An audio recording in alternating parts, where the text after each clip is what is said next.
On va dire qu'à l'état civil, c'est Esther Aoulou, titulaire d'un diplôme de comptabilité et de gestion qui s'est reconverti dans la mode, mais un peu communément connue sur les réseaux sociaux comme la couturière 2.0.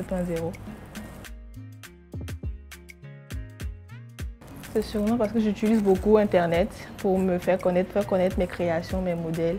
Donc c'est dans des plaisanteries que des copines à moi m'ont appelée couturière 2.0. Et comme j'aime le thème, à chaque fois qu'on me demande, je dis que je suis une couturière 2.0.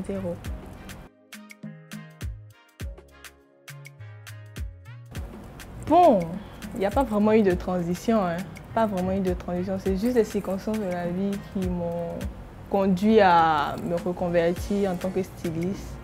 J'ai eu des situations qui n'étaient pas vraiment du tout belles à vivre et comme la passion était là, je me suis dit pourquoi pas ne pas faire, joindre l'utile à l'agréable en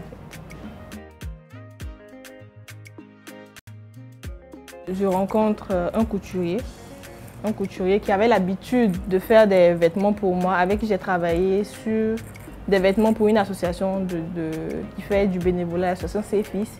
Et c'est après mon expérience dans cette association, tout le monde a reconnu mon talent, m'a fait comprendre que j'avais le don pour faire des tenues, pour créer des choses. Je me suis dit pourquoi pas. Et avec ce couturier-là, j'ai décidé une fois, quand j'étais au marché d'Adjamé, d'acheter des chiffons.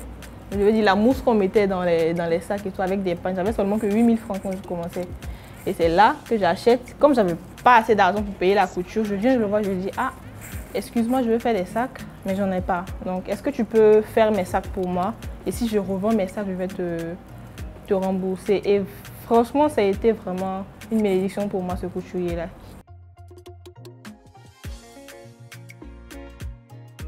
J'ai vraiment eu du mal à vendre mes sacs. Je les ai vendus en 2 semaines. Et bizarrement, ce sont mes connaissances qui ont acheté. J'ai posté sur Facebook, j'ai partagé, personne n'a regardé mes sacs. Et j'ai eu la brillante idée de donner le nom d'une de mes grandes sœurs au sac. Donc comme elle a acheté, elle a présenté à ses copines et elles ont acheté.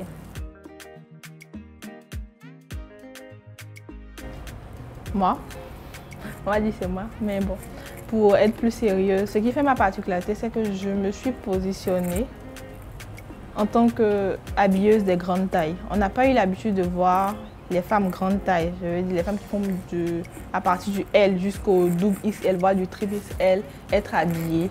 Et pour moi, c'est un challenge pour moi parce que moi-même, déjà étant très grande, et à un moment j'étais un peu en surpoids, j'avais du mal à me vertir, donc je me dis mais pourquoi pas? Ces dames, la personne ne s'occupe d'elles. Elles ont autant besoin d'être valorisées, autant besoin d'être choyées, se sentir belles. Donc pourquoi, avec ma petite contribution, je ne peux pas apporter une petite pierre à l'édifice? C'est ce qui fait ma particularité. Et puis aussi, on dira, les tissus que j'utilise, c'est parce que ce sont des imprimés de wax.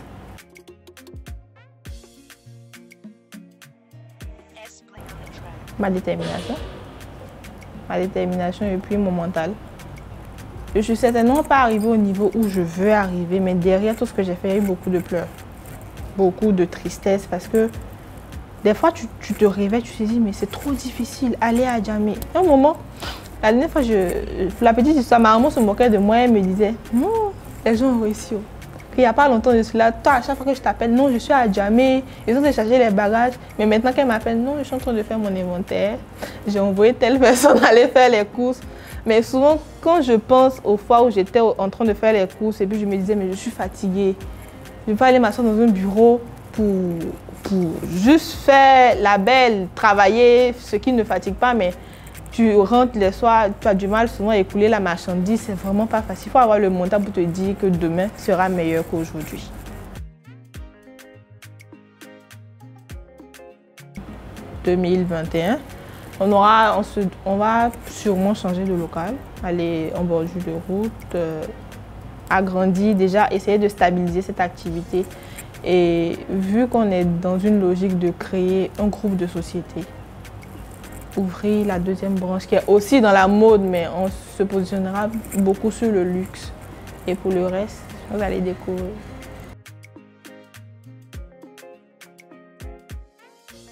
C'est pas la peine de bouger parce qu'il y a tout ici.